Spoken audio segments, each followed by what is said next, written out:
सदस्यगण, item number 1 Shrimati Nirmala Sitharaman वित्त मंत्री। What is indirect tax? In the case of indirect on which and shape India's future. Sansad TV English, Hindi and other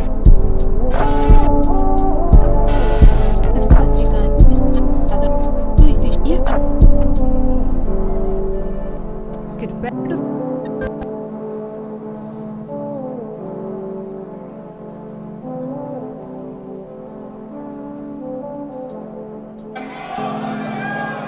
budget के बाद राज्यपाल अभिभाषण में आपको पर्याप्त अवसर दूंगा।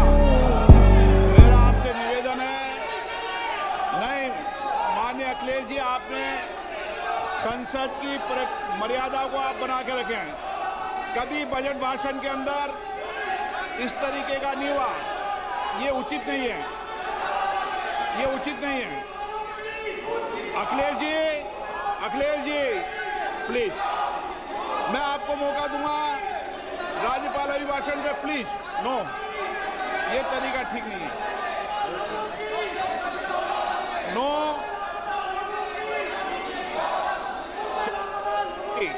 राज्यपाल अभिभाषण पर चर्चा होगी। नो तरीका। Honorable Speaker, I present the budget for 25-26. This budget continues our government's efforts to A. Accelerate growth, B. Secure inclusive development, C. Invigorate private sector investments, D. Uplift household sentiments, and E. Enhance spending power of India's rising middle class. Together, we embark on a journey to unlock our nation's tremendous potential for greater prosperity and global positioning under the leadership of Honorable Prime Minister Shri Narendra Modi. As we complete the first quarter of the 21st century, continuing geopolitical headwinds suggest lower global economic growth over the medium term. However, our aspiration for a Vikasit Bharat inspires us, and the transformative work we have done during our government's first 2 terms guides us to march forward resolutely. Our economy is the fastest growing among all major economies. Our development track record for the past 10 years and structural reforms have drawn global attention. Confidence in India's capability and potential has only grown in this period. We see the next 5 years as a unique opportunity to realize Sabka Vikas, stimulating balanced growth of all regions. The great Telugu poet and playwright Gurujada Apparao had said, "Deshamante matti kadoy, deshamante manushuloy," meaning a country is not just its soil, a country is its people.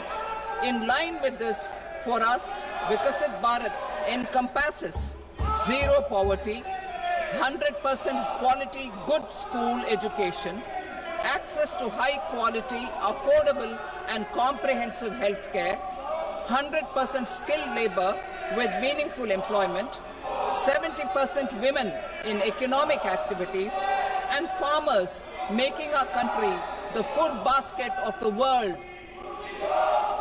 In this budget, the proposed development measures span 10 broad areas focusing on Garib, youth, Annadata and Nari, spurring agricultural growth and productivity, building rural prosperity and resilience, taking everyone together on an inclusive growth path, boosting manufacturing and furthering Make in India, supporting MSMEs, enabling employment-led development, investing in people, economy and innovation, securing energy supplies, promoting exports and nurturing innovation.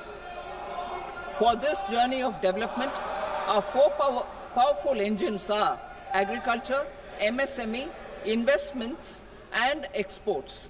The fuel, our reforms, our guiding spirit, inclusivity, and the destination, Vikasit Bharat.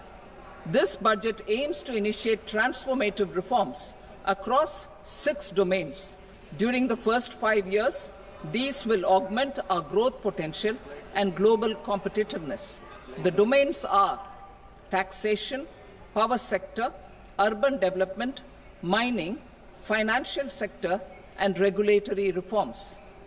Agriculture as the first engine. Now I move to specific proposals, beginning with agriculture as the first engine.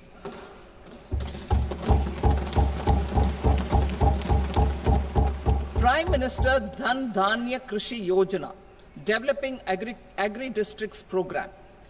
Motivated by the success of the aspirational district program, our government will undertake a Prime Minister Dhan Dhanya Krishi Yojana in partnership with states. Through the convergence of existing schemes and specialized measures, the program will cover 100 districts with low productivity, moderate crop intensity, and below average credit parameters. It aims to 1. Enhance agricultural productivity, 2. Adopt crop diversification and sustainable agricultural practices. 3. Augment post-harvest storage at the panchayat and block level. 4. Improve irrigation facilities. And 5. Facilitate availability of long-term and short-term credit. This program is likely to help 1.7 crore farmers. Building rural prosperity and resilience. A comprehensive multi-sectoral rural prosperity and resilience program will be launched in partnership with the states. This will address underemployment in agriculture through skilling, investment, technology, and invigorating the rural economy. The goal is to generate ample opportunities in rural areas so that migration is an option but not a necessity. The program will focus on rural women, young farmers, rural youth, marginal and small farmers, and landless families. The details are in Annexure A. Domestic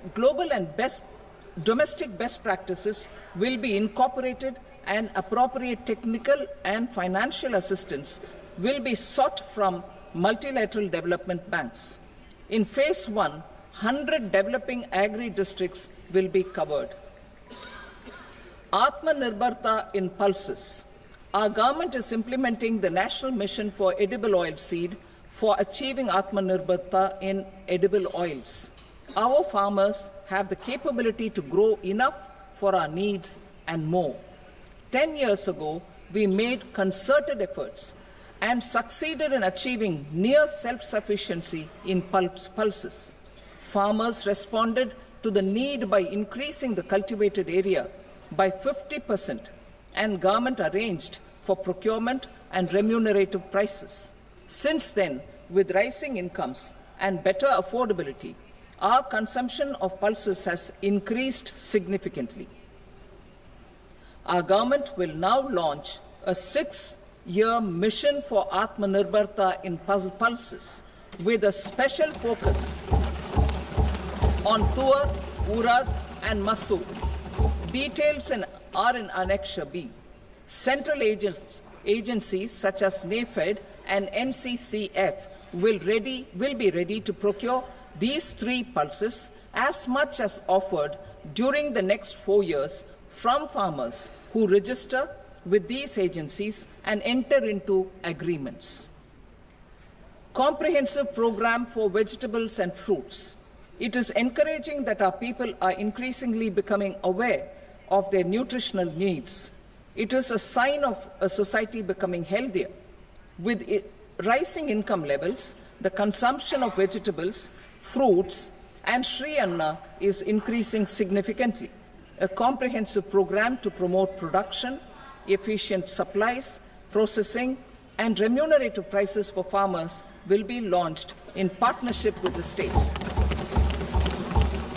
Appropriate institutional mechanisms for implementation and participation of farmer producer organizations and cooperatives will be set up. Makhana board in Bihar. For this, there is a special opportunity for the people of Bihar. A Makhana board will be established in the state to improve production, processing, value addition, and marketing of Makhana. The people engaged in these activities will be organized into FPOs. The board will provide hand-holding and training support to Makhana farmers and will also work to ensure they receive the benefits of all relevant government schemes. A national mission on high-yielding seeds will be launched, aimed at 1. Strengthening research ecosystem, 2. Targeted development and propagation of seeds with high yield, pest resistance, and climate resilience, and 3. Commercial availability of more than 100 seed varieties released since July 2024. India ranks second largest globally in fish production and aquaculture. Seafood exports are valued at 60,000 crore rupees. To unlock the untapped potential of the marine sector, our government will bring in an enabling framework for sustainable harnessing of fisheries from Indian exclusive economic zone and high seas, with a special focus on the Andaman and Nicobar and Lakshadweep Islands. For the benefit of lakhs of cotton growing farmers, I am pleased to announce a mission for cotton productivity. This 5-year mission will facilitate significant improvements in productivity and sustainability of cotton farming and promote extra long staple cotton varieties. The best of science and technology support will be provided to farmers. Aligned with our integrated 5F vision for the textile sector, this will help in increasing incomes of the farmers and ensure a steady supply of quality cotton for rejuvenating India's traditional textile sector. Kisan credit cards facilitate short-term loans for 7.7 crore farmers, fishermen, and dairy farmers. The loan limit under modified interest subvention scheme will be enhanced from 3 lakh rupees to 5 lakh rupees for loans taken through the KCC. For Atmanirbharta in urea production, our government had reopened 3 dormant urea plants in the eastern region. To further augment urea supply, a plant with annual capacity of 12.7 lakh metric tons will be set up at Namrup in Assam.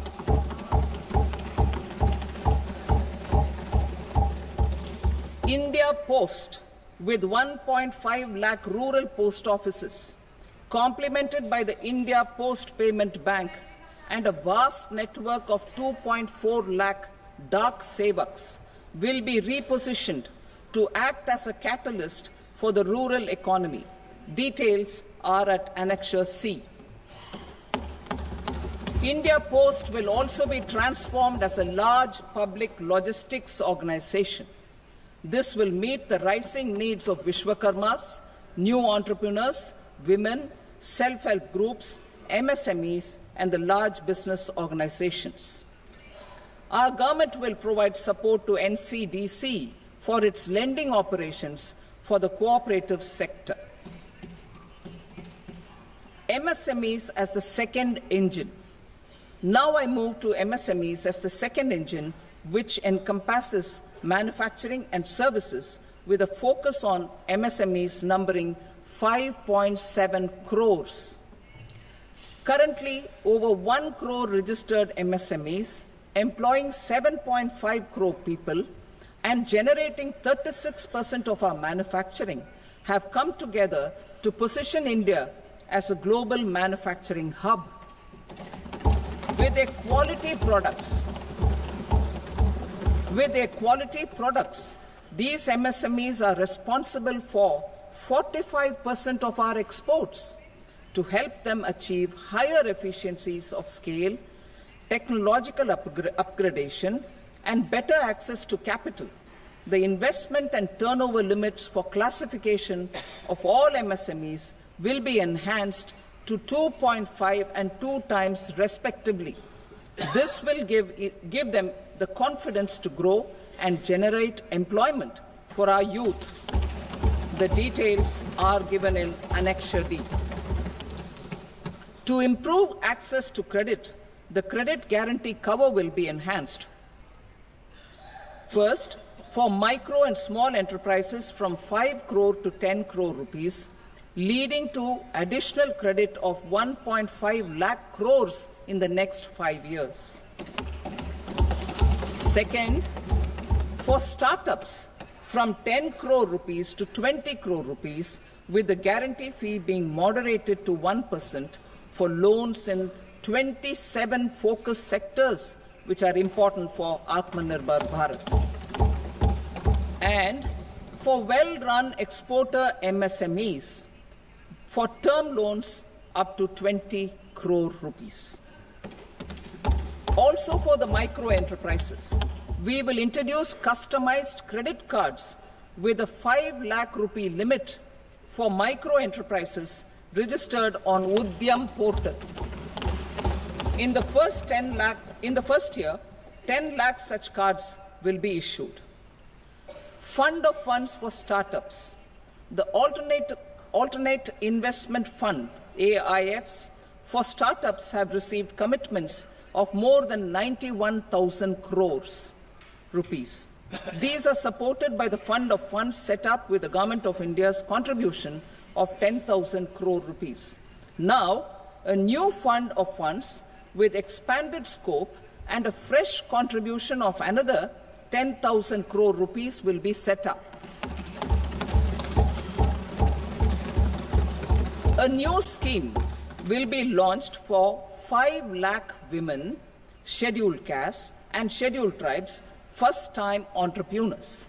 This will provide term loans up to 2 crore rupees during the next 5 years. The scheme will incorporate lessons from the successful Stand Up India scheme. Online capacity building for entrepreneurship and managerial skills will also be organized. Measures for labor-intensive sectors. To promote employment and entrepreneurship opportunities in labor-intensive sectors, our government will undertake specific policy and facilitation measures. To enhance the productivity, quality, and competitiveness of India's footwear and leather sector, a focused product scheme will be implemented. The scheme will support design capacity, component manufacturing, and machinery required for production of non-leather quality footwear, besides the support for leather footwear and products. The scheme is expected to facilitate employment for 22 lakh persons, generate over 4 lakh crore rupees, and exports of over 1.1 lakh crore rupees. Measures for the toys sector. Building on the National Action Plan for Toys, we will implement a scheme to make India a global hub for toys. The scheme will focus on development of clusters, skills, and a manufacturing ecosystem that will create high-quality, unique, innovative, and sustainable toys that will represent the Made in India brand. Support for food processing. In line with our commitment towards Purvodaya, we will establish a National Institute of Food Technology, Entrepreneurship and Management in Bihar. The institute will provide a strong fillip to food processing activities in the entire eastern region. This will result in 1. Enhanced income for the farmers through value addition to their produce, and 2. Skilling entrepreneurship and employment opportunities for the youth. Manufacturing mission, furthering Make in India. Our government will set up a national manufacturing mission covering small, medium, and large industries for furthering Make in India by providing policy support, execution roadmaps, governance, and monitoring framework for central ministries and states. Details are in Annexure E. Given our commitment to climate-friendly development, the mission will also support clean tech manufacturing. This will aim to improve domestic value addition and build our ecosystem for solar PV cells, EV batteries, motors and controllers, electrolyzers, wind turbines, very high voltage transmission equipment, and grid-scale batteries. Investment as the third engine. Now I move to investment as the third engine, which encompasses investing in people, investing in the economy, and investing in innovation. Investing in people. Saksham Anganwadi and Poshan 2.0. Saksham Anganwadi and Poshan 2.0 program provides nutritional support to more than 8 crore children, 1 crore pregnant women and lactating mothers all over the country, and about 20 lakh adolescent girls in aspirational districts and the Northeast region. The cost norms for these nutritional support will be enhanced appropriately. Atal Tinkering Labs. 50,000 Atal Tinkering Labs will be set up in government schools in the next 5 years to cultivate the spirit of curiosity and innovation and foster a scientific temper among young minds. Broadband connectivity to government secondary schools and PHCs. Broadband connectivity will be provided to all government secondary schools and primary health centers in rural areas under the BharatNet project. Bharatiya Bhasha Pustak Scheme. We propose to implement a Bharatiya Bhasha Pustak scheme to provide digital form Indian language books for schools and for higher education. This aims to help students understand their subjects better and in their language. National Centers of Excellence for Skilling. Building on the initiative announced in the July 24 budget, 5 national centers of excellence for skilling will be set up with global expertise and partnerships to equip our youth with the skills required for Make for India, Make for the World manufacturing. The partnership will cover curriculum design, training of trainers, and a skills certification framework and periodic reviews. Expansion of capacity in IITs. Total number of students in 23 IITs has increased 100% from 65,000 to 1.35 lakh in the past 10 years.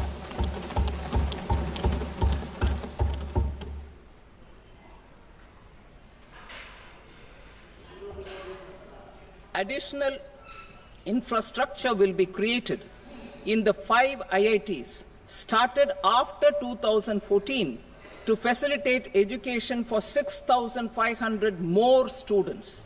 Hostel and other infrastructure capacity at IIT Patna will also be expanded.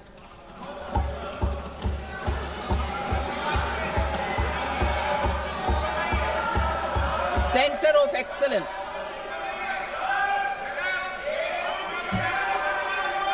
Center of Excellence in AI for Education. I had announced 3 centers of excellence in artificial intelligence for agriculture, health, and sustainable cities in 2023. Now a center of excellence in artificial intelligence for education will be set up with a total outlay of 500 crores. Expansion of medical education. Our government has added almost 1.1 lakh undergraduate and postgraduate medical education seats in 10 years, an increase of 130%. In the next year, 10,000 additional seats will be added in medical colleges and hospitals towards the goal of adding 75,000 seats in the next 5 years. Daycare cancer centers in all district hospitals. Our government will facilitate setting up of daycare cancer centers in all district hospitals in the next 3 years. 200 centers will be established in 25-26 itself. Strengthening urban livelihoods. Our government has been giving priority to assisting urban poor and vulnerable groups. A scheme for socio-economic upliftment of urban workers will be implemented to help them improve their incomes, have sustainable livelihoods, and a better quality of life. PM Swanidhi scheme has benefited more than 68 lakh street vendors, giving them respite from high-interest informal sector loans. Building on this success, the scheme will be revamped with enhanced loans from banks, UPI-linked credit cards with 30,000 rupees limit and capacity building support. Social Security scheme for welfare of online platform workers. Gig workers of online platforms provide great dynamism to the new age services economy. Recognizing their contribution, our government will arrange for their identity cards and registration on the e-Shram portal. They will be provided health care under PM Jan Arogya Yojana. This measure is likely to assist nearly 1 crore gig workers.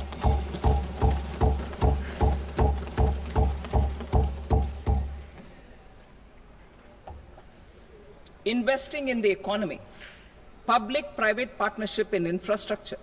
Each infrastructure-related ministry will come up with a 3-year pipeline of projects that can be implemented in PPP mode. States will also be encouraged to do so and can seek support from the India Infrastructure Project Development Fund, which is a scheme to prepare PPP proposals. Support to states for infrastructure.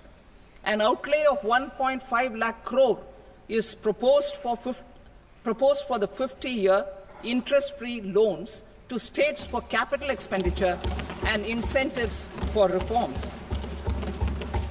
Building on the success of the first asset monetization plan announced in 2021, the second plan for 2025 to 30 will be launched to plow back capital of 10 lakh crore in new projects. Regulatory and fiscal measures will be fine-tuned to support the plan. Jal Jeevan Mission. Since 2019, 15 crore households, representing 80% of India's rural population, have been provided access to portable tap water connections. To achieve 100% coverage, I am pleased to announce the extension of this mission until 2028 with an enhanced total outlay. The mission's focus will be on the quality of infrastructure and O&M of rural piped water supply schemes through Jan Bhagidari. A separate MOU or separate MOUs will be signed with the states and union territories to ensure sustainability and citizen-centric water services delivery. Urban sector reforms.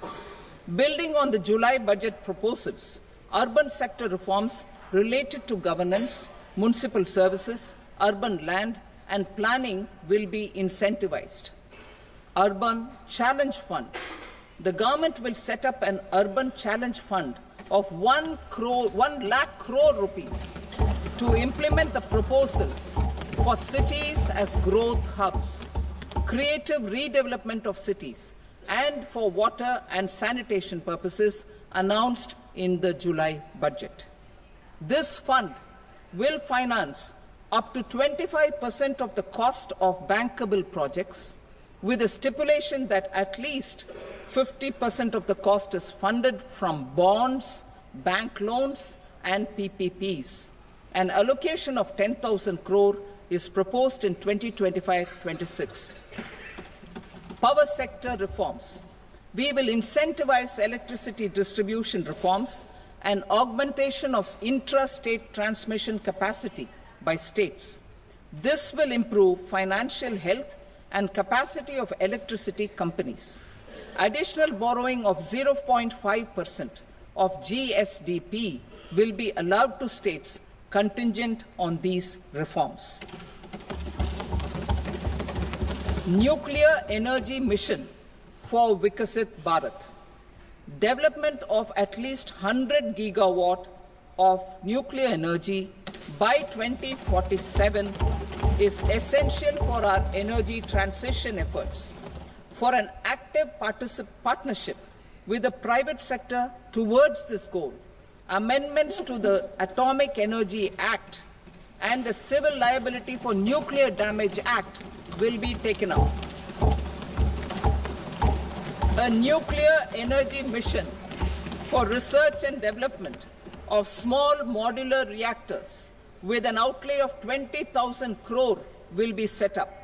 At least 5 indigenously developed small modular reactors will be operationalized by 2033. Shipbuilding. The shipbuilding financial assistance policy will be revamped to address cost disadvantages. This will also include credit notes for shipbreaking in Indian yards to promote the circular economy. Large ships above a specified size will be included in the infrastructure harmonized master list. Shipbuilding clusters will be facilitated to increase the range, categories, and capacity of ships. This will include additional infrastructure, facilities, skilling, and technology to develop the entire ecosystem. Maritime Development Fund. For long-term financing for the maritime industry, a Maritime Development Fund with a corpus of 25,000 crore rupees will be set up. This will be for distributed support and promoting competition.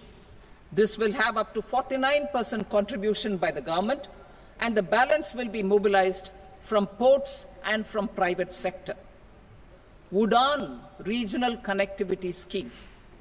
UDAN has enabled 1.5 crore middle-class people to meet their aspirations for speedier travel. The scheme has connected 88 airports, and operationalized 619 routes. Inspired by that success, a modified UDAN scheme will be launched to enhance regional connectivity to 120 new destinations and carry 4 crore passengers in the next 10 years. 4 crore additional passengers in the next 10 years.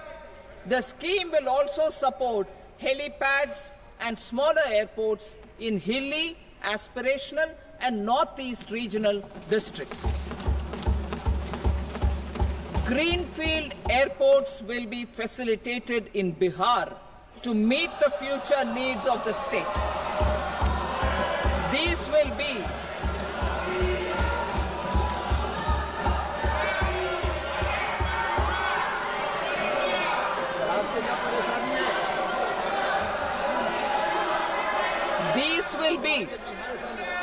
These will be in addition to the expansion of the capacity of Patna Airport and a brownfield airport in Beta. Western Kosi Canal project in Mittal. Financial support will be provided for the Western Kosi Canal ERM project, benefiting a large number of farmers cultivating over 50,000 hectares of land in the Mittal region of Bihar. Mining sector reforms. Mining sector reforms, including those for minor minerals, will be encouraged through sharing of best practices and institutions of a state mining index. A policy for recovery of critical minerals from tailings will be brought out. Under the special window for affordable and mid-income housing, SWAMI, 50,000 dwelling units in stressed housing projects have been completed and keys handed over to home buyers. Another 40,000 units will be completed in 2025, further helping middle-class families who were paying EMIs on loans taken for apartments while also paying rent for their current dwellings. Building on this success, SWAMI Fund 2 will be established as a blended finance facility with contribution from the government, banks, and private investors. This fund of 15,000 crore rupees will aim for expeditious completion of another 1 lakh units. PM Gati Shakti data for private sector. For furthering PPPs and assisting the private sector, in project planning, access to relevant data and maps from the PM Gati Shakti portal will be provided. Tourism for employment-led growth. Top 50 tourist destination sites in the country will be developed in partnership with states through a challenge mode. Land for building key infrastructure will have to be provided by the states. Hotels in these destinations will be included in the infrastructure harmonized list. The following measures will be taken for facilitating employment-led growth. Organizing intensive skill development programs for our youth, including in institutes of hospitality management. Providing mudra loans for homestays. Improving ease of travel and connectivity to tourist destinations. Providing performance-linked incentives to states for effective destination management, including tourist amenities, cleanliness, and marketing efforts, and introducing streamlined e-visa facilities along with visa fee waivers for certain tourist groups. Continuing with the emphasis on places of spiritual and religious significance, in the July budget, there will be a special focus on destinations related to the life and times of Lord Buddha. Medical tourism and heal in India. Medical tourism and heal in India will be promoted in partnership with the private sector, along with capacity building and easier visa norms. Investing in innovation. To implement private sector-driven research, development, and innovation initiatives announced in the July budget, I am now allocating 20,000 crore rupees for this purpose. A deep tech fund of funds will also be explored to catalyze the next generation startups as a part of this initiative. In the next 5 years, under the PM Research Fellowship Scheme, we will provide 10,000 fellowships for technological research in IITs and IISc with enhanced financial support. The second gene bank with 10 lakh germplasm lines will be set up for future food and nutritional security. This will provide conservation support to both public and private sectors for genetic resources.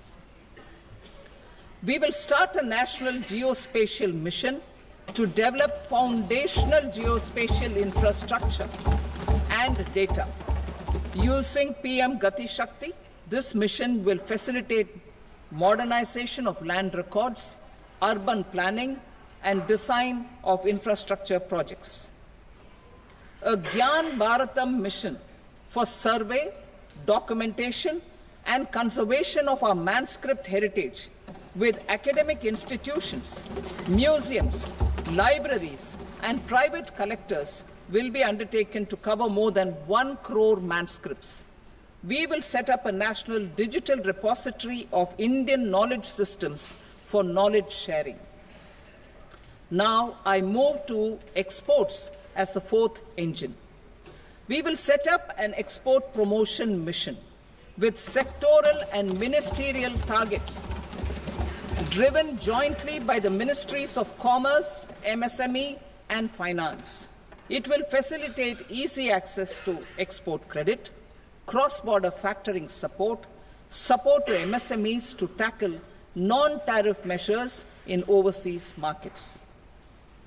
A digital public infrastructure, Bharat Trade Net, for international trade will be set up as a unified platform for trade documentation and financing solutions. This will complement the Unified Logistics Interface platform. The BTN will be aligned with international practices. Support will be provided to develop domestic manufacturing capacities for our economy's integration with global supply chains. Sectors will be identified based on objective criteria. Facilitation groups with participation of senior officers and industry representatives will be formed for select products and supply chains. Through this, there are huge opportunities related to Industry 4.0, which needs high skills and talent. Our youth have both. Our government will support the domestic electronic equipment industry to leverage this opportunity for the benefit of our youth. A national framework will be formulated as guidance to states for promoting global capability centers in emerging Tier 2 cities. This will suggest measures for enhancing availability of talent and infrastructure, building bylaw reforms, and mechanisms for collaboration with industry. Our government will facilitate upgradation of infrastructure and warehousing for air cargo, including high-value perishable horticultural produce. Cargo screening and customs protocol will be streamlined and made user-friendly. Reforms as the fuel.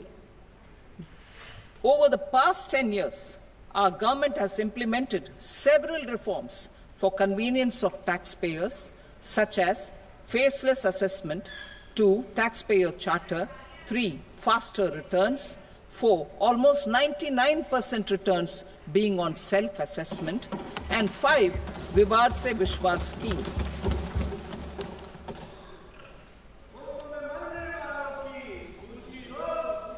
Continuing these efforts, I reaffirm the commitment of the Tax Department to trust first, scrutinize later.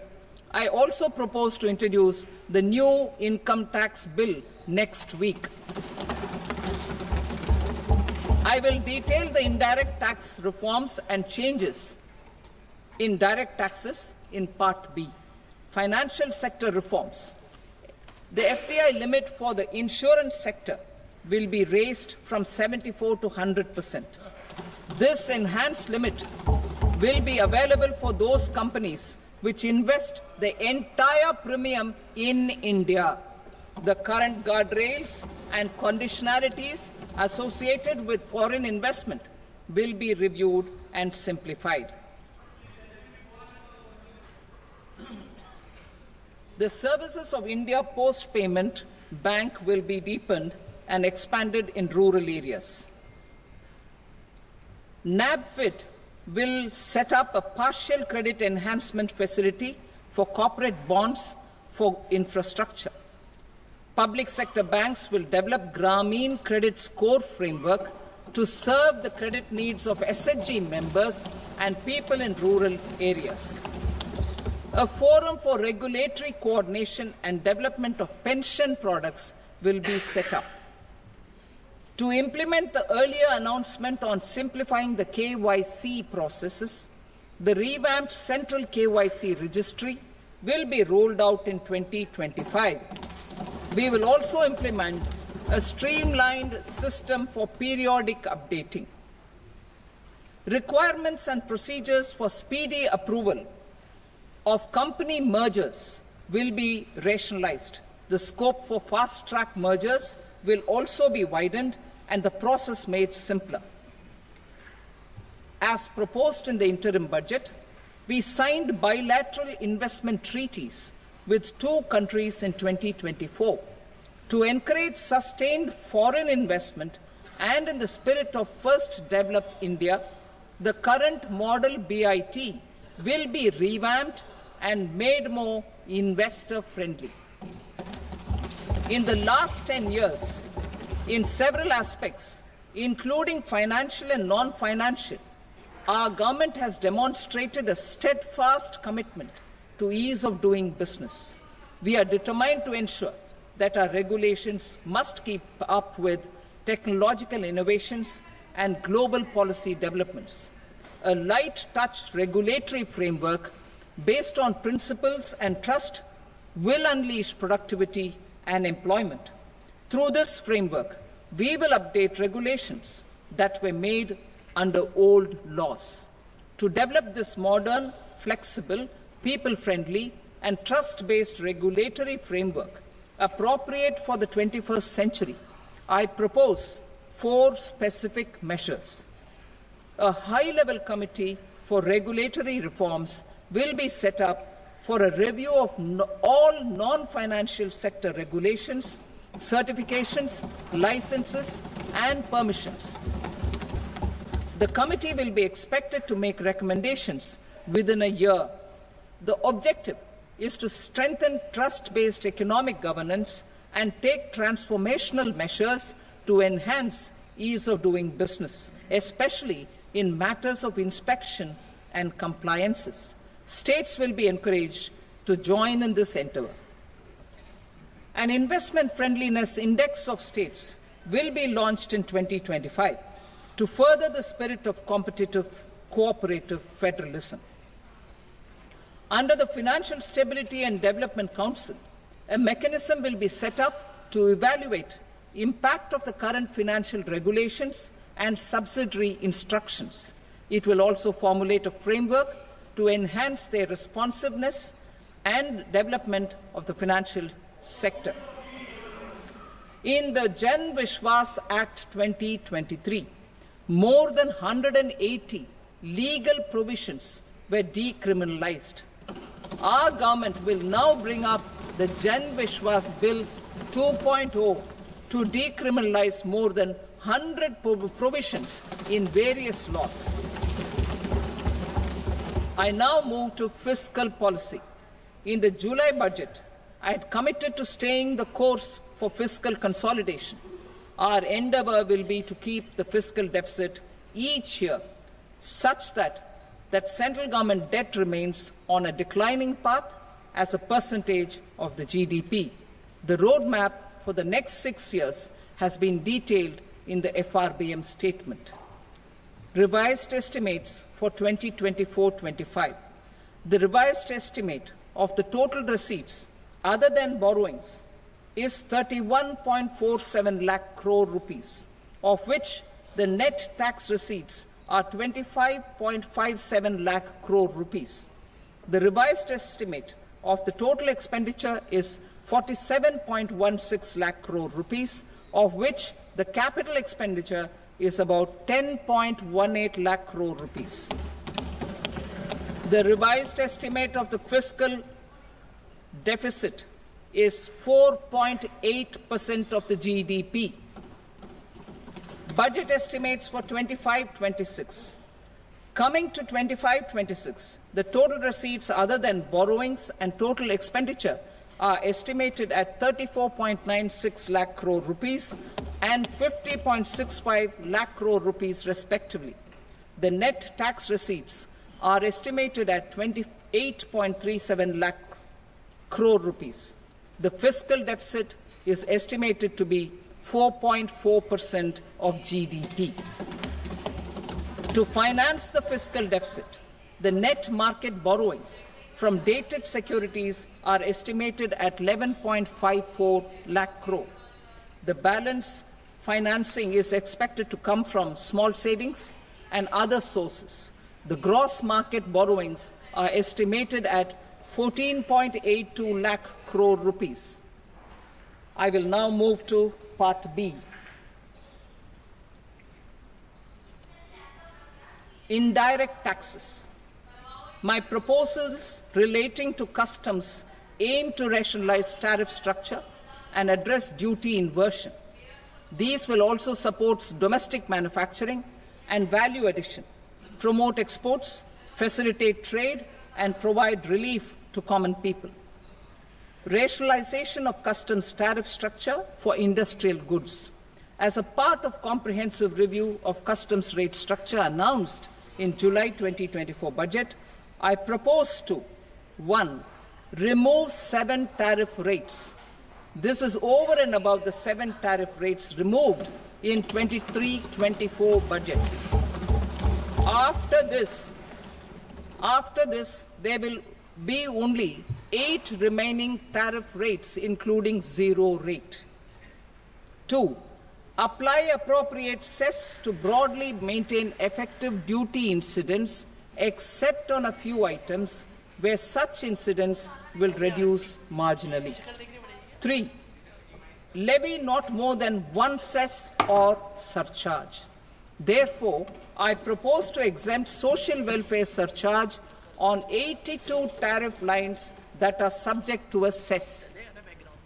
I shall now take up sector-specific proposals. To provide relief to patients, particularly those suffering from cancer, rare diseases, and other severe chronic diseases, I propose to add 36 life-saving drugs and medicines to the list of medicines fully exempted from basic custom duty.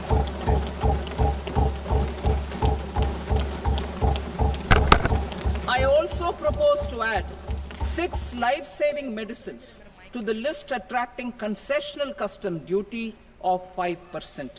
Full exemption and concessional duty will also respectively apply on the bulk drugs for manufacture of the above. Specified drugs and medicines under patient assistance programs run by the pharmaceutical companies are fully exempt from BCD, provided the medicines are supplied free of cost to the patients. I propose to add 37 more medicines along with 13 new patient assistance programs. Support to domestic manufacturing and value addition. Critical minerals. In the July 2024 budget, I had fully exempted BCD on 25 critical minerals that are not domestically available. I had also reduced BCD of 2 other such minerals to provide a major fillip to their processing. Now, I propose to fully exempt cobalt powder and waste, the scrap of lithium-ion battery, lead, zinc, and 12 more critical minerals for manufacturing in India and promote more jobs for our youth. To promote domestic production of technical textile products such as agro-textiles, medical textiles, and geotextiles at competitive prices, I propose to add 2 more types of shuttle-less looms to the list of fully exempted textile machinery. I also propose to revise the BCD rate on knitted fabrics covered by 9 tariff lines from 10 or 20 to 20% or 115 rupees per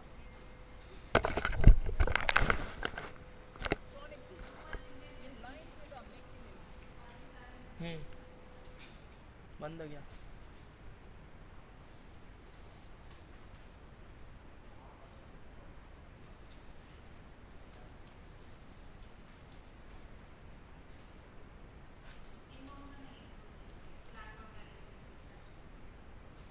अरे पर वो अलग से stream में क्यों कर रहे हैं?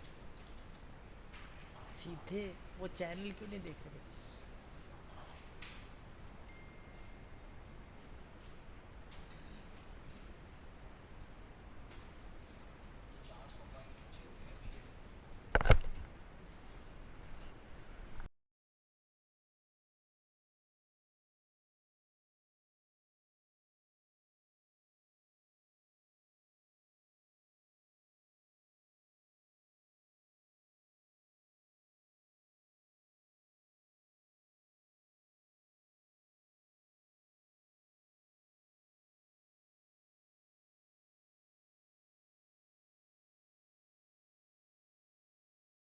Shipbuilding has a long gestation period.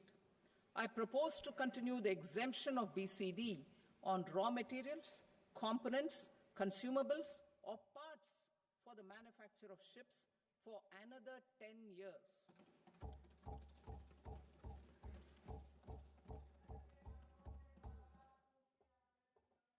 I also propose the same dispensation for shipbreaking to make it more competitive. Telecommunication. To prevent classification disputes, I propose to reduce the BCD from 20% to 10% on carrier-grade Ethernet switches, to make it at par with non-carrier grade Ethernet switches. Export promotion. To facilitate exports of handicrafts, I propose to extend the time period for export from 6 months to 1 year, further extendable by another 3 months if required. I also propose to add 9 items to the list of duty-free inputs. Leather sector. I propose to fully exempt BCD on wet blue leather to facilitate imports for domestic value addition and employment. I also propose to exempt crust leather from 20%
proposed to fix a time limit of 2 years, extendable by a year, for finalizing the provisional assessment.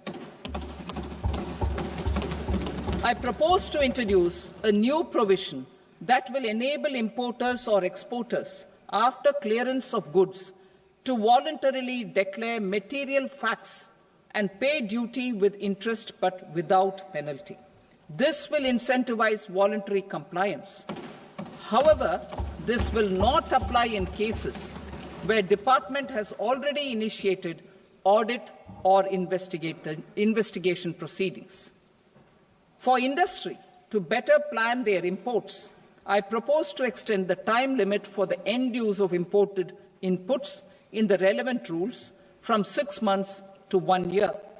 This will provide operational flexibility in view of cost and uncertainty of supply.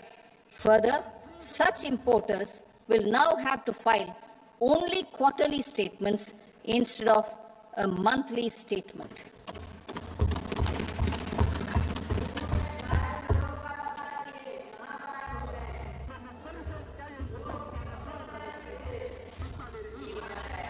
I now come to my direct tax proposals.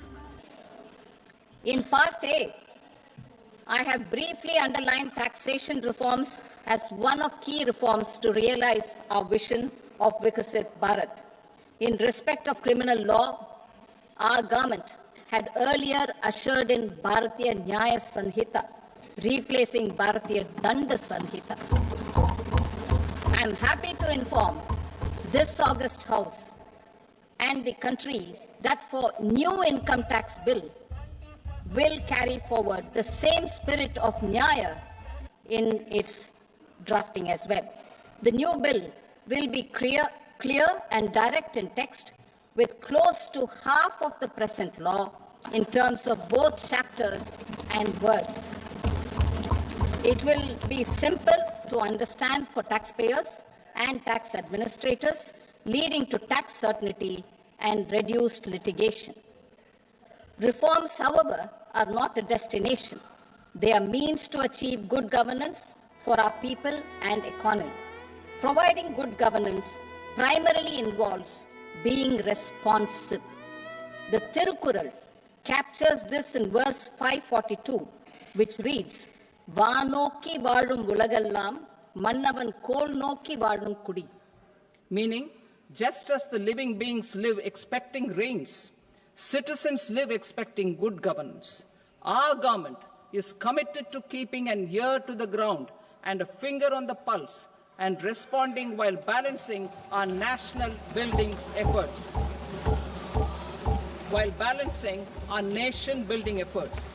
The following measures will detail just how our government will, under the guidance of PM Modi, has taken steps to understand and address. I repeat that sentence, sir. The following measures will detail just how our government, under the guidance of PM Modi, has taken steps to understand and address the needs voiced by our citizens. My tax proposals are guided by this spirit. The objectives of my proposals are as follows. Personal income tax reforms with special focus on middle class. Rationalization of TDS and TCS for easing difficulties. Encouraging voluntary compliance. Reducing compliance burden. Ease of doing business. Employment and investment. I will come to my proposal on personal income tax towards the end. TDS and TCS, rationalization for easing difficulties. I propose to rationalize tax deduction at source, TDS, by reducing the number of rates and thresholds above which TDS is deducted. Further, threshold amounts for tax deduction will be increased for better clarity and uniformity. The limit for tax deduction on interest for senior citizens is being doubled from the present 50,000 rupees to 1 lakh rupees. Similarly, the annual limit of 2.40 lakh rupees for TDS on rent is being increased to 6 lakh rupees. This will reduce the number of transactions liable to TDS, thus benefiting small taxpayers receiving small payments. The threshold to collect tax at source, the TCS, on remittances under RBI's liberalized remittance scheme, the LRS, is proposed to be increased from 7 lakh to 10 lakhs. I also propose to remove TCS on remittances for education purposes, where such remittances is out of a loan taken from a specified financial institution. Both TDS and TCS are being applied on any transaction related to sale of goods. To prevent such compliance difficulties, I propose to omit the TCS. I also propose that the provisions of the higher TDS deduction will now apply only in non-PAN cases. In July 2024, the delay for payment of TDS up to the due date of filing statement was decriminalized. I propose to provide the same relaxation to TCS provisions as well. The government under the leadership of Prime Minister Modi believes in Sabka Saath, Sabka Vikas, Sabka Vishwas, and Sabka Prayas. In line with this, we brought in updated return facility in 2022 for voluntary compliance by taxpayers who had omitted to report their correct income. Our trust in taxpayers was proved right. Nearly 90 lakh taxpayers voluntarily updated their incomes by paying additional tax. Taking this trust further, I now propose to extend the time limit to file updated returns for any assessment year from the current limit of 2 years to 4 years. I propose to reduce the compliance burden for small charitable trusts and institutions by increasing their period of registration from 5 years to 10 years. It is also proposed that disproportionate consequences do not arise for minor defaults such as incomplete applications filed by charitable entities. Presently, taxpayers can claim the annual value of self-occupied properties as nil only on the fulfillment of certain conditions. Considering the difficulties faced by taxpayers, it is proposed to allow the benefit of 2 such self-occupied properties without any condition. To streamline the process of transfer pricing and to provide an alternative to yearly examination, I propose to introduce a scheme for determining arm's length price of international transaction for a block period of 3 years. This will be in line with global best practices. With a view to reduce litigation and provide certainty in international taxation, the scope of safe harbor rules is being expanded. A number of senior and very senior citizens have very old national savings schemes accounts. As interest is no longer payable on such accounts, I propose to exempt withdrawals made from NSS by individuals on or after 29th August 2024. I am also proposing to allow similar treatment to NPS Vatsalya accounts as is available to normal NPS accounts subject to overall limits. In my speech in July 2024, I had promised that all processes, including giving effect to appellate orders, shall be digitalized and made paperless over the next 2 years. So I'm happy to announce that digitalization is being made operational now. In July 2024, we brought in the Vivad Se Vishwas scheme to resolve income tax disputes pending in appeal. The scheme has received a great response, with nearly 33,000 taxpayers having availed of the scheme to settle their disputes. I have a few proposals to promote investment and employment. It is proposed to provide a presumptive taxation regime for non-residents who provide services to a resident company that is establishing or operating an electronics manufacturing facility. I further propose to introduce a safe harbor for tax certainty for non-residents who store components for supply to specified electronics manufacturing units. Presently, the tonnage tax scheme is available only to sea-going ships. The benefits of existing tonnage tax scheme are proposed to be extended to inland vessels registered under the Indian Vessels Act 2021 to promote inland water transport in the country. Extension for incorporation of startups. We continue to support the Indian startup ecosystem. I propose to extend the period of incorporation by 5 years to allow the benefit available to startups which are incorporated before 1/4/2030. In order to attract and promote additional activities in the IFSC, I am inter alia proposing specific benefits to ship leasing units, insurance offices, and treasury centers of global companies which are set up in IFSC. Further, to claim benefits, the cutoff date for commencement in IFSC has also been extended by 5 years to 31/3/2030. Category 1 and Category 2 AIFs are undertaking investments in infrastructure and other such sectors.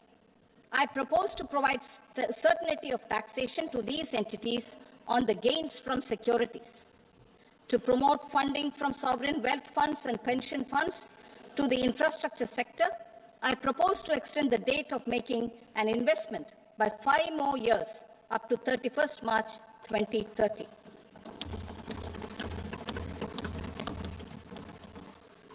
Personal income tax reforms with special focus on middle class.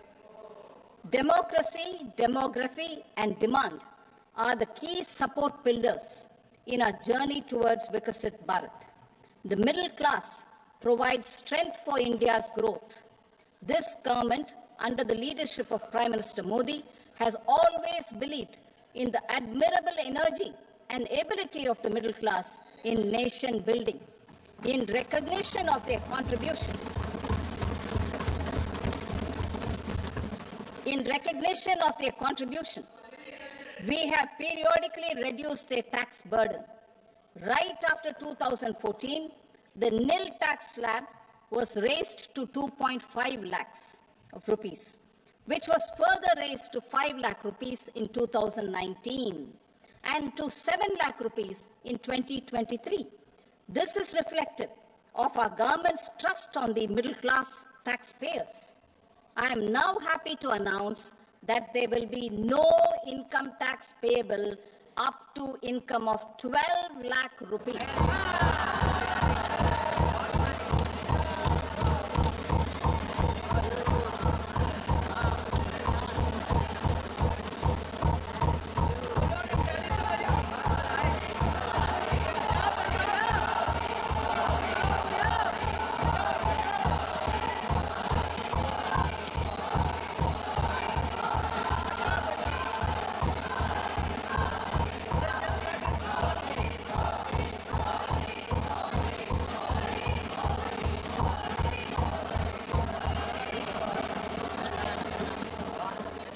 So, average income of 1 lakh per month other than the special rate income such as capital gains under the new regime. This limit will be 12.75 lakh for salaried taxpayers due to the standard deduction of 75,000. Slabs and rates are being changed across the board to benefit all taxpayers. The new structure will substantially reduce the taxes of the middle class and leave more money in their hands, boosting household consumption, savings, and investment. In the new tax regime, I propose to revise tax rate structures as follows: 0 to 4 lakh rupees nil, 4.8 lakh rupees to 4 to 8 lakh rupees 5%, 8 to 12 lakh rupees 10%, 12 to 16 lakh rupees 15%, 16 to 20 lakh rupees 20%, 20 to 24 lakh rupees 25%, and above 24 lakh rupees 30%. To taxpayers up to 12 lakh of normal income other than special rate income such as capital gains. I read that again. To taxpayers up to 12 lakh of income other than special rate income such as capital gains, tax rebate is being provided in addition to the benefit due to slab rate reduction in such a manner that there is no tax payable by them. The total tax benefit of slab rate changes and rebate at different income levels can be illustrated with a few examples. A taxpayer in the new regime with an income of 12 lakh rupees will get a benefit of 80,000 rupees in tax, which is 100% of tax payable as per the existing rates. A person having income of 18 lakh rupees will get a benefit of 70,000 rupees in tax, that is 30% of tax payable as per existing rates. A person with an income of 25 lakh gets a benefit of 1,10,000 rupees, that is 25% of his tax payable as per existing rates. Details of my tax proposals are given in the annexure. As a result of these proposals, Honorable Speaker, sir, revenue of about 1 lakh crore in direct taxes and 2,600 crores in indirect taxes will be foregone. Mr. Speaker, sir, with this, I commend the budget to this august House.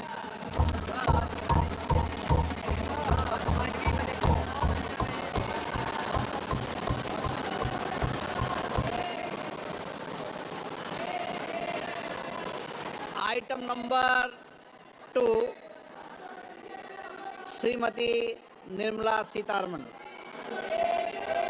Sir, with your permission, I rise to lay on the table the following statements under Section 3(1) of the Fiscal Responsibility and Budget Management Act 2003, medium-term fiscal policy cum fiscal policy strategy statement and my macroeconomic framework statement. Item number 3, Srimati Nirmala Sitharaman. Sir, with your permission, I rise to move for leave to introduce the Finance Bill 2025. प्रश्न ये है कि विधेयक को पुनर्स्थापित करने की अनुमति प्रदान की जाए। जो सदस्य इसके पक्ष में हाँ कहें, जो सदस्य विरोध में ना कहें। मेरे विचार में निर्णय हाँ वालों के पक्ष में हुआ। हाँ वालों के पक्ष में अनुमति प्रदान की जाती है। माननीय मंत्री जी अब विधेयक को पुनर्स्थापित करें। Sir, I introduce the bill. Thank you. सभा की कार्रवाई सोमवार दिनांक 3 फरवरी 2025 को प्राप्त 11 बजे तक के लिए स्थगित की जाती है।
What is indirect tax? In the case of indirect tax, the burden of tax can be shifted by the taxpayer to someone else. Indirect tax has the effect of raising the price of the products on which they are imposed. Customs duty, central excise, service tax, and value-added tax are examples of indirect tax.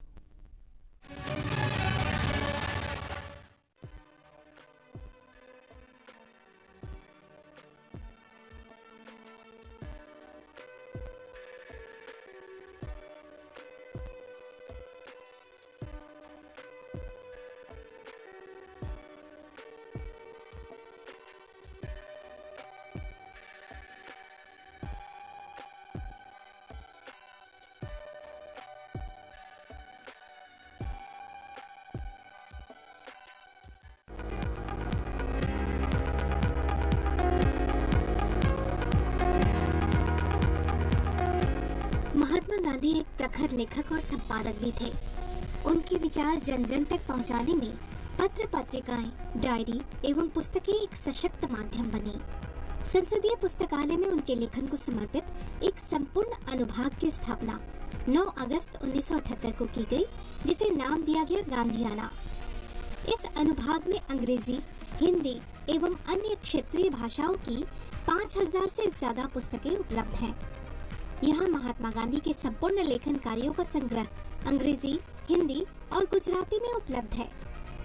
Gandhi ji के अंत समय तक उनके साथ रहने वाली मनुबेन की पुस्तक बापू माय मदर, लुई फिशर की पुस्तक the life of Mahatma Gandhi इस संग्रह का हिस्सा है। यह अनुभाग महात्मा गांधी के कार्यों, उनकी जिंदगी, उनके लेखन के बारे में गहराई से अध्ययन करने वाले सांसदों, शोधार्थियों के लिए एक महत्वपूर्ण हिस्सा है।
What is Consolidated Fund? The Consolidated Fund is made up of all revenues and loans raised by the government. It also includes receipts from recoveries of loans granted by it. All government expenses are paid out of the Consolidated Fund. No amount can be withdrawn from this fund without Parliament's approval.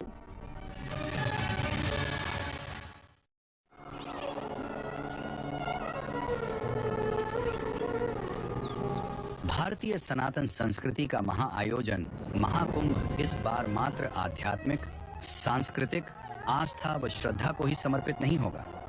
इस महाकुंभ इस बार विश्व देखेगा भारत की digital शक्ति, प्रबंधन शक्ति, पर्यावरण संरक्षण और लोक संस्कृति।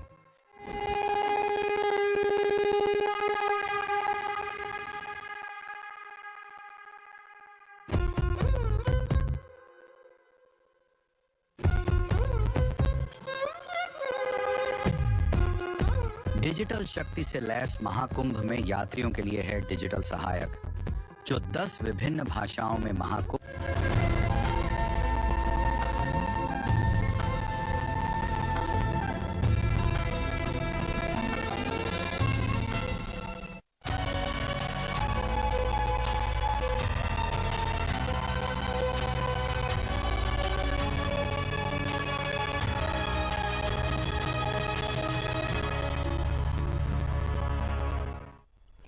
Good afternoon, viewers. Welcome to this post-budget analysis telecast on Sansad TV. I am Tina Jha. With me is my colleague Manoj Verma. So, Finance Minister Nirmala Sitharaman has presented the Union Budget for the year 2025-26 in Parliament, which was her 8th consecutive budget presentation, and in which she outlined the core priorities of Budget 2025, emphasizing 5 key objectives, which are driving economic growth, ensuring inclusive development, boosting private sector investment, strengthening household consumption, enhancing the spending power of India's expanding middle class.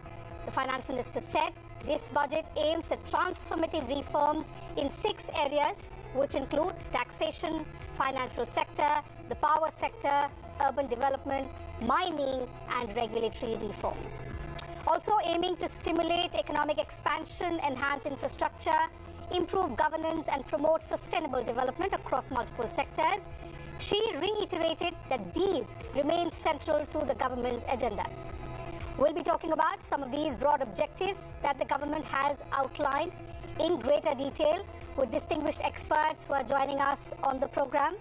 I'm delighted to welcome in the studio Dr. Priyadarshi Dash, Associate Professor at Research and Information System for Developing Countries, New Delhi. And also joining us virtually is Professor M.K. Agarwal, Professor of Economics, Lucknow University. Hello.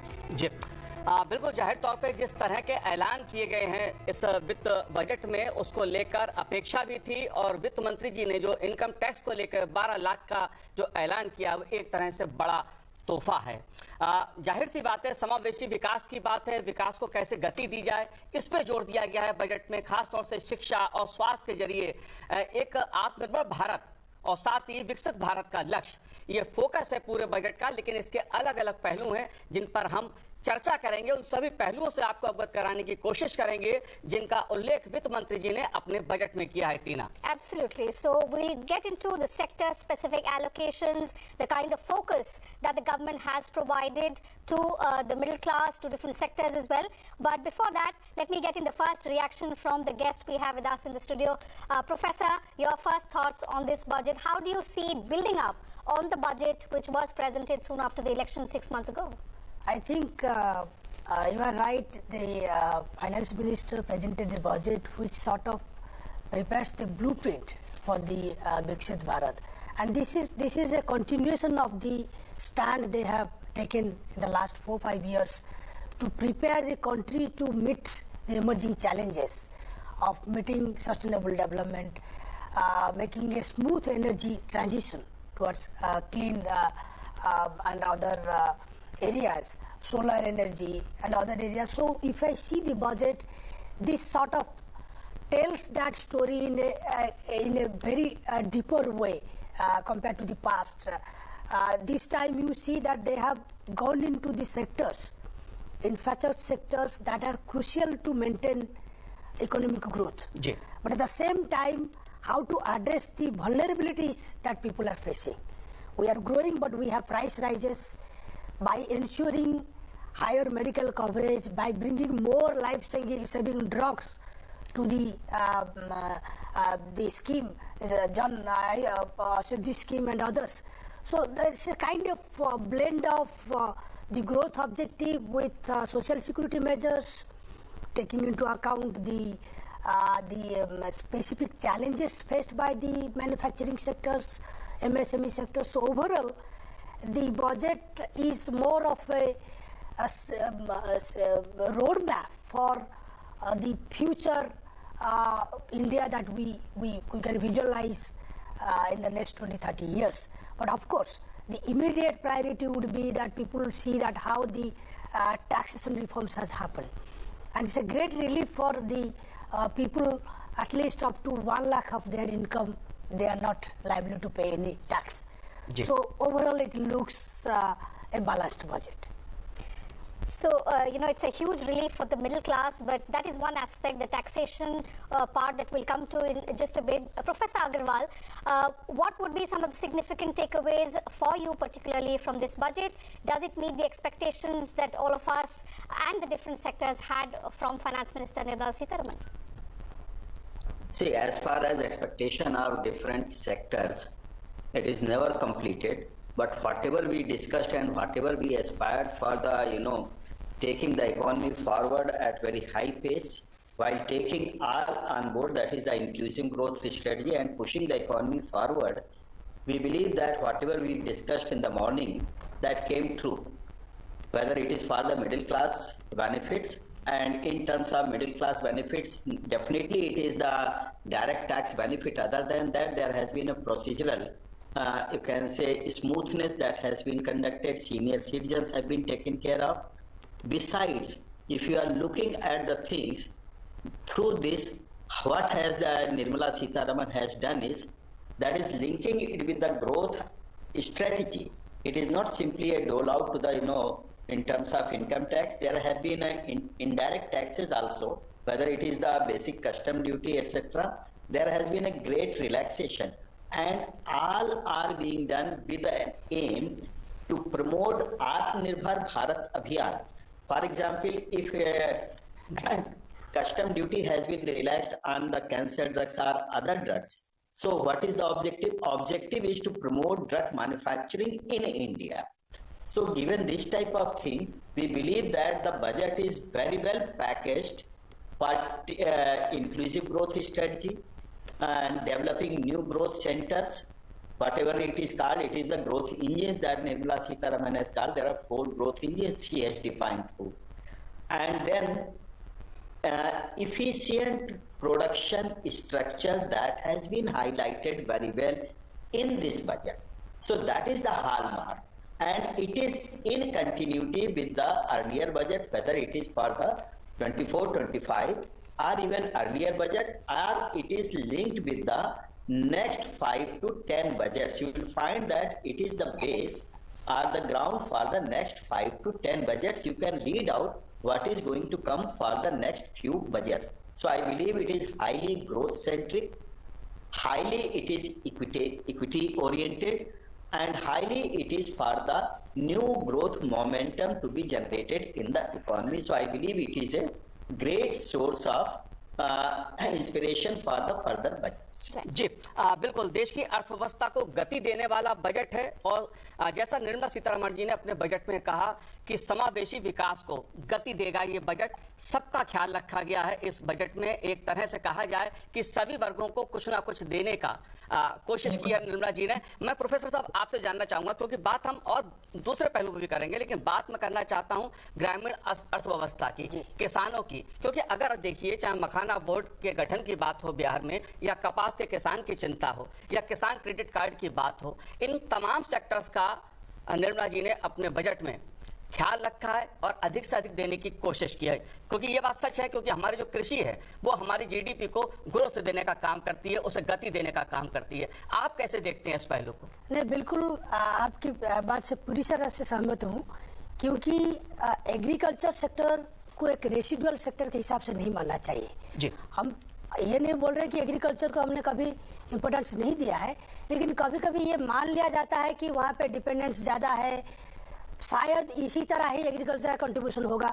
But ये जो थोड़ा deep thinking है इस budget में, cotton board, ये जो मखाना board, ऐसा करके जो पोस्ट ऑफिस को एक ज़्यादा तो रोल दिया गया है, मुद्रा स्कीम, ये जो स्कीम को प्रमोट करने के लिए विश्वकर्मा जो सब है उनको, तो ये एक तरीके से एक सॉर्ट ऑफ मॉनिटरिंग का अप्रोच रखा गया है कि जो स्कीम सरकार लागू करती है वो सही तरीके से इम्प्लीमेंट होता है कि नहीं ग्राउंड में, और अगर कुछ गैप्स रह जाता है तो शायद ये पोस्ट ऑफिस का जो 2.5 लाख जो सेवक होंगे जी, उनके थ्रू ये इंफॉर्मेशन गैदर कर सकते हैं कि प्रोग्राम का सक्सेस का पैटर्न क्या है, ये सच में मदद करता है कि नहीं to generate self employment other things. उसको छोड़ के जो MSME और जो स्टार्टअप को जो बढ़ावा दिया गया है, जो क्रेडिट गारंटी के जरिए वो दे रहे हैं, वो भी एक पॉजिटिव सिग्नल है। अगर आप इकोनॉमिक सर्वे देखेंगे लास्ट जो पीछे प्रेजेंट किया गया कल, उसमें ये बोला गया है कि urban demand has slowed down, लेकिन रूरल डिमांड अभी भी काफी फेवरेबल है, जो जिसके वजह से अभी कंजप्शन, ओवरऑल कंजप्शन जो इंडियन इकोनॉमी में वो अच्छा है।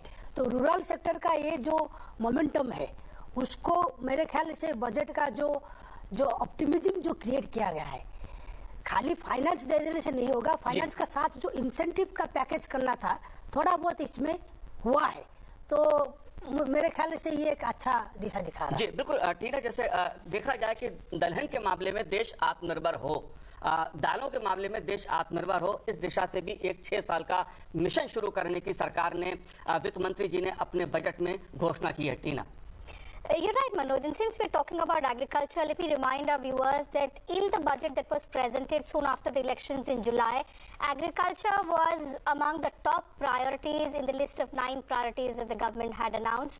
In this budget, we are seeing the consistent focus on the critical agriculture sector, which contributes significantly to the country's growth, also generates significant employment, very critical for the country's growth. Professor Agrawal, and towards agricultural focus, we're seeing a new scheme coming up, the Dhan Dhyan Krishi Yojana, which is going to cover 100 districts with low yields, modern crop intensity, and below average credit parameters. Now, how do you see this strengthening our efforts, the existing efforts of the government towards increasing productivity and at the same time increasing resilience? Yeah. Hey, this is the strategy. Those who were outside the growth momentum of the nation or the economy, these were the outliers. Just look at it, these were the outliers, low productivity districts. Now they are being transformed into high productivity, high value addition crops. So that is the strategy, and this is you can say convergence. What we call in economics, it is the convergence moment, that is those who have been lagging, they are given a big push so that they are moving with high growth, so that they can come up with the mainstream growth momentum. And this is about it is not only in one state, it is across the states. Similarly, if you are looking, this is for the Atmanirbhar. So you will find many, objectives are being fulfilled through one stroke. That is Atmanirbhar Bharat Abhiyan is being fulfilled. Similarly, if you are looking at the urea, you will find that it is being established in the eastern part of the country, so that we are Atmanirbhar in terms of urea supply to the farmers. Similarly, you will find that Kisan credit card, they are being recharged double. That is, instead of 3 lakh rupees, now it will be 6 lakh rupees. So credit flow has also been increased so that they don't feel any constraint with regard to the availability of funds for taking agriculture forward. So this is the way that this strategy is there, and you will find the rural sector has been given a big push here. This is what we were discussing in the morning, that the economy is being pushed across the sectors, whether it is the agriculture sector, So what earlier we were thinking about, that agriculture is a lagging sector or a dependent sector, now no more it is a dependent sector. The way Modi government is putting thrust on the agricultural sector, it will be a great propellant in the coming years. Already the growth rate, if you are looking through the economic survey for the current fiscal, you will find the growth rate is much higher after being higher in the earlier years also. So it will be a propellant for the overall economic growth rate, and that's why we are chasing a growth rate of 7% plus in the next few years. So that's why we should look with this perspective, and this is the strategy that rural income and farmers' income has to be doubled in the coming period very soon. जी बिल्कुल अग्रवाल साहब, मैं थोड़ा कृषि क्षेत्र से आगे बढ़ते हैं और एमएसएमई सेक्टर को जिस तरह से प्राथमिकता बजट में दी गई है और रोजगार को सृजन कैसे हो एमएसएमई सेक्टर के जरिए, इस पर खासा फोकस किया गया, काफी जोर दिया गया है। आप कैसे देखते हैं इस पहलू को? देखिए, इसमें सबसे बड़ा गिग वर्कर्स को अभी तक हम लोग अकाउंट फॉर नहीं कर रहे थे जी। अगर आप गिग वर्कर्स को देखते हैं तो एक बहुत बड़ा अर्बन वर्किंग क्लास डेवलप हो चुका है जो अपने दम पर काम कर रहा है। उनके लिए एक स्ट्रक्चरल डेवलपमेंट करना, उनका रजिस्ट्रेशन कराना और उनके सोशल सिक्योरिटी को ध्यान में रखने से क्या होगा, ये जो सेक्टर इमर्ज किया है करोड़ों लोगों का, तो मुझे लगता है कि आने वाले समय में ये सेक्टर बहुत बड़ा काम करेगा। अपने ऊपर काम करने के, यानी सेल्फ एम्प्लॉयड सेक्टर है और जिसमें गवर्नमेंट का इन्वॉल्वमेंट बहुत ज्यादा नहीं है, इन्वेस्टमेंट बहुत ज्यादा नहीं है, लेकिन अगर हम उनकी सोशल सिक्योरिटी को भी ध्यान में रख करके चलते हैं तो मुझे लगता है एक ये बड़ा बूस्ट हो रहा है। दूसरा, जैसे बात आ रही है कि एमएसएमई सेक्टर को, और इसमें एक विशेष रूप से ध्यान दीजिए, जिस सेक्टर को अभी तक हम लोग सुनते नहीं थे, अभी 2-4 वर्षों से सुनना शुरू किया है, टॉयज को लेकर के जो एक अलग बोर्ड गठित हो रहा है। भारत की अगर डेमोग्राफी को आप देखते हैं और विश्व स्तर पर प्रधानमंत्री जी का जो इस पर फोकस है, इस पर फोकस ठीक वैसे ही है जैसे स्टार्टअप पर है प्रधानमंत्री जी का। आप देखेंगे कि बहुत बड़ा इमर्जिंग सेक्टर टॉयज बन रहा है एमएसएमई सेक्टर। तो आप सेक्टर स्पेसिफिक होकर के देखते हैं तो आपको लगेगा नए नए सेक्टर को सृजित किया जाए ताकि वो बहुत तेजी के साथ इमर्ज कर सके, न केवल डोमेस्टिक इकोनॉमी के लिए, न केवल जो है अच्छी टेक्नोलॉजी के माध्यम से, न केवल अपने स्टार्टअप के माध्यम से या अच्छी पूंजी के माध्यम से, बल्कि उनको ग्लोबल लेवल पर भी कॉम्पीट कराने के लिए तैयार किया जा रहा है। तो ये इस तरह का जो सृजन हो रहा है, मुझे लगता है ये भारत के लिए नए नए ग्रोथ इंजन का काम करेगा। Rightly said, Professor, and that's why the Finance Minister described the MSME sector as the second engine of growth in her budget speech. She said through the measures that she's announced today, the focus is on the 5.7 crore MSMEs, which include over 1 crore registered businesses, employing 75 crore people and contributing 36% to India's manufacturing. The MSMEs, remember, play a very crucial role in positioning India as a global manufacturing hub and accounting for 45% of the nation's exports as on date. Professor Dash, how significant are the measures that the Finance Minister announced for the MSME sector in her budget? Yeah, I mean, as I said, the credit guarantee cover by increasing from 5 crore to 10 crore, and for the startups from 10 crore to 20 crore. And then a specific incentive for those who are exporting MSMEs. So this is kind of not giving incentive in a blanket way, but rather targeting the incentives the way it works. Like those who are exporting MSMEs, to giving them additional incentives so that they could sort of focus on what are the marketing strategies they need, how sort of product development efforts they should do. If you compare that with the overall manufacturing ambition by creating national manufacturing mission, and then thinking about skilling, and then expanding the capacity of IITs and others. So overall, it's a mix of promoting the industry, preparing the people to sort of work in those sectors, and at the same time extending social security to the digital platform workers, gig workers. So all together, the industry push that they give in the third pillar, like investment as the engine, overall it looks quite impressive in terms of the intent of the budget. Now everything will boils down to the implementing ministries, that how do they target those implementation and see that this actually works, because manufacturing is the subject matter of discussion now.